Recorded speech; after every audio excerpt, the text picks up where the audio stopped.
সবাইকে জুম্মা মোবারক। আশা করি সবাই ভালো আছেন। শুক্রবারের নতুন আরেকটা ব্লগ নিয়ে চলে আসলাম আপনাদের কাছে। আশা করি সবাই ভালো আছেন, আমরা ভালো আছি আলহামদুলিল্লাহ। যেহেতু শুক্রবার স্পেশাল, তো ওই দিন একটু অন্যরকম কিছু করা হয়, ওই হিসাবে আমরা একটু রিলস বা ভিডিও আপলোড দিয়ে থাকি। আগের মতন এখন আর ভিডিও করিও না বা আপলোড করিও না, যেহেতু চারপাশের মানুষদের চোখ খুব লাগে আর নজর খুব খারাপ, তো অতটা এখন ভিডিও করি না।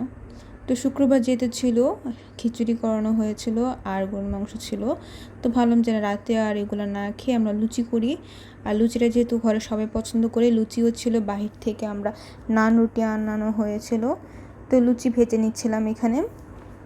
লুচির জন্য আগেই ডো আমরা মাখিয়ে রেখে দিয়েছিলাম ডিম দিয়ে, ইস্ট দিয়ে, তাহলে এটা একটু ফুলে ভালো আর সফট হয়। আর আম্মু আগে থেকেই উইংসটা রেডি রেখে দিয়েছিল, যেহেতু এটা দুপুরে মাখিয়ে রাখা হয়। আর আজকে আমরা করছিলাম যে লুচি আর উইংস দিয়ে খাবো।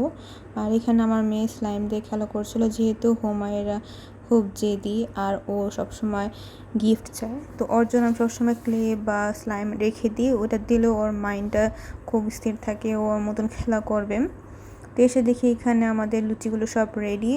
আর এখানে উইংসগুলো একটু মাখিয়ে নিয়েছিলাম, যেহেতু এখানে ডিম দেওয়া হয়েছিল, কর্নফ্লাওয়ার আর ময়দা ছিল লাস্টে। ভালো মতন মেখে একটু কোটিং করে নিয়েছিলাম যাতে খুব সুন্দর হয়।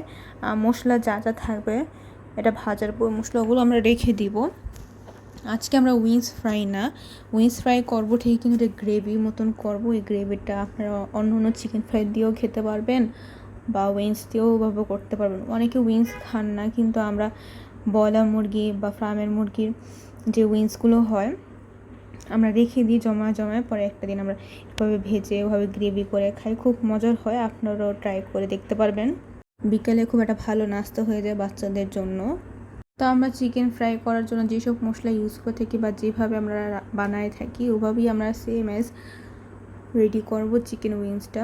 তো সবগুলো ভেজে ভেজে নিব, আর বেশি কালো করা যাবে না বা বেশি ব্রাউনও হবে না, মিডিয়াম ব্রাউন করে ফেলবো। যেহেতু এগুলো আমরা একটা গ্রেভি করে করব, তো গ্রেভিতে আবার কুক করা হবে। আর আগে থেকে যেহেতু চিকেনটা মাখানো ছিল, তো বেশিক্ষণ লাগেনি কুক হতে। আজকের ব্লগটা কেমন হয়েছে অবশ্যই কমেন্ট করে জানাবেন। আর যারা আমার পেজে এখনও ফলো বা লাইক করেনি, তারা অবশ্যই লাইক ফলো করে পাশে থাকবেন, কমেন্ট করে জানাবেন কেমন হয়েছে। আর যারা ইউটিউবে আছেন তারা অবশ্যই সাবস্ক্রাইব করে রাখবেন আমার ইউটিউব চ্যানেলকে। বাকি অংশ চিকেনগুলো আমরা সবগুলো দিয়ে দিচ্ছিলাম। আর চুলার পাশে আমরা লুচিগুলো রেখে দিয়েছিলাম যাতে গরম গরম থাকে, গরম গরম খেতে পারি। এভাবে উইংসগুলো আপনারা মাখিয়ে রেখে দিতে পারেন বাচ্চাদের টিফিনের জন্য বা বিকেল স্ন্যাক্সের জন্য, হুটহাট করে তারা আবদার করে খেতে পারবেন। গ্রেভিটা রেডি করছিলাম, এটাতে সেই মশলাটা ছিল যেটাতে চিকেন রান্না করা হয়েছিল, সাথে চিলি ফ্লেক্স, সয়া সস, কালো গোলমরিচ অ্যাড করা হয়েছিল। আর আমি এখানে লাল মরিচটা অ্যাড করেছিলাম। ওই তেলের মধ্যে আমরা কুক করব, তারপর স্কোয়ার শেপে আমরা এখানে পেঁয়াজটা কেটে ওটা দিয়ে দেব। ক্যাপসিকাম ছিল, তো পেঁয়াজটা আগে দেবো যেহেতু একটু কুক হওয়া লাগবে। তারপর যা যা চিকেন আমরা উইংসগুলো ভেজে রেখে দিয়েছিলাম সবগুলো উইংসগুলো দিয়ে দেবো এখানে। হালকা একটু নাড়াচাড়া করব, বেশি শুকনাও করব না, তাহলে অনেক শুকনো শুকনো লাগবে, কাট হয়ে যাবে। একটু হালকা গ্রেভি গ্রেভি থাকবে, ওটা খেতে খুব ভালো লাগবে। তো এখানে আমি ক্যাপসিকামগুলো দিয়ে দিই, কতক্ষণ একটু নাড়াচাড়া দিয়ে ঢেকে দিব যাতে একটু কুক হয়ে যায় ভালো মতন পেঁয়াজ ক্যাপসিকামগুলো। That is the final look. আমার উইংস ফ্রাইটা শেষ। এখন এটাকে নিয়ে আস্তে আস্তে আমরা আমাদের ডিশে সাজাবো। ও লাস্টে এটার উপর আমরা একটু সেসেমি বা যারা বলে থাকে সাদা তিল, সেটা উপর থেকে আমরা এটা দিয়ে দিব।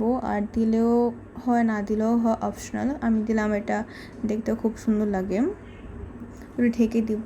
আর এই তো ফাইনাল লুক আমার চিকেন উইংস। এখন এটা আস্তে আস্তে ডেকোরেশন করে ফেলবো, যেহেতু রাত হয়ে গেছে, সবারও খাবার টাইম হয়ে গিয়েছিল। তো এখানে সবগুলো উইংস আগে রেখে নিচ্ছিলাম। আপনারা একবার হলেও এভাবে ট্রাই করে দেখবেন, খুব ভালো হয়। এভাবে চিকেন উইংসটা আপনারা ফ্রাই করেও খেতে পারবেন বা গ্রেভি দিয়ে চাইলেও খেতে পারবেন, নান বা লুচি দিয়েও। তো উপর থেকে আমি আবার সাদা তিল দিয়ে দিচ্ছিলাম, দেখতে আরও খুব সুন্দর লাগছিল।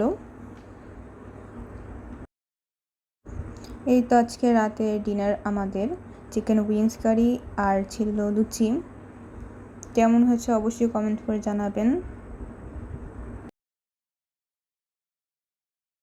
আমাদের ঘরে এসব ধরনের স্ন্যাক্স খুব বানানো হয়। আগে আরও বেশি বানানো হতো, এখন যেহেতু ফ্রাইডে থাকে ওই দিনগুলোতেই বানানো হয়, যেহেতু মাইমাও থাকে না বাসায়।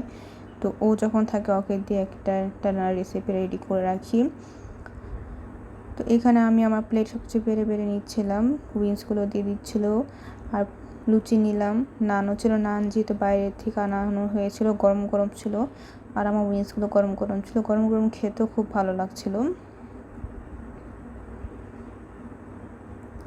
হুমায়রা খুব পছন্দ করে চিকেন উইংসটা, আমার মেয়েও মাশাআল্লাহ দিল, অনেক সুন্দর করে খেলো। এটা ছিল মিডিয়াম অ্যাভারেজ, অতটা স্পাইসিও হয় না। আপনার চাইলে একটু স্পাইসও বাড়াতে পারবেন, এখানে চিলি ফ্লেক্স বা গোলমরিচটা একটু বেশি করে দিলেই হয়ে যাবে। তো আজকের ব্লগ এখানে শেষ করছি। সবাইকে আল্লাহ হাফেজ, ধন্যবাদ।